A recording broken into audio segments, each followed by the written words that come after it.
Hi friends, welcome to our channel காந்திகன்ஸ். இன்றைக்கு நம்ம பார்க்க போகிறது இம்பார்ட்டன்ட் திங்ஸில் கொட்டாவி எப்படி நிறுத்துறது. கொட்டாவி வந்துச்சுன்னா நம்மளை தொட்டு சுற்றி இருக்க 10 பேருக்கு வந்துடும்.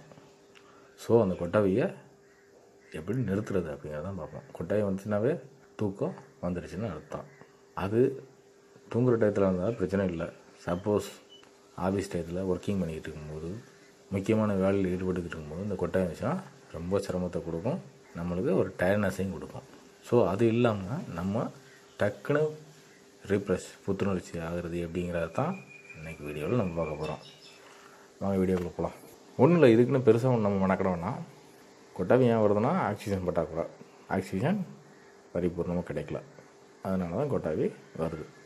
அப்போ ஆக்சிஜன் நம்மளுக்கு தேவை. என்ன பண்ணணும், நல்லா மூச்சை ஒரு 4-5 நிமிஷம் இழுத்து விட்டோம்னா ஆட்டோமேட்டிக்காக கொட்டாவி போய் புத்துணர்ச்சி வந்துடும். அவ்வளோதான், சிம்பிள் மெத்தட் தான்.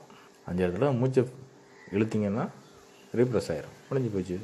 அப்புறம் உங்கள் வேலையை கண்டினியூ பண்ண வேண்டியதான். எனிவே, தேங்க்யூ ஃபார் வாட்சிங். இந்த வீடியோ பிடிச்சிருந்தா லைக் பண்ணுங்கள், ஷேர் பண்ணுங்கள், கமெண்ட் பண்ணுங்கள், சப்ஸ்கிரைப் பண்ணுங்கள். மீண்டும் ஒரு நல்ல வீடியோவில் மீண்டும் ஒரு சந்திக்கலாம். தேங்க்யூ ஃபார் வாட்சிங்.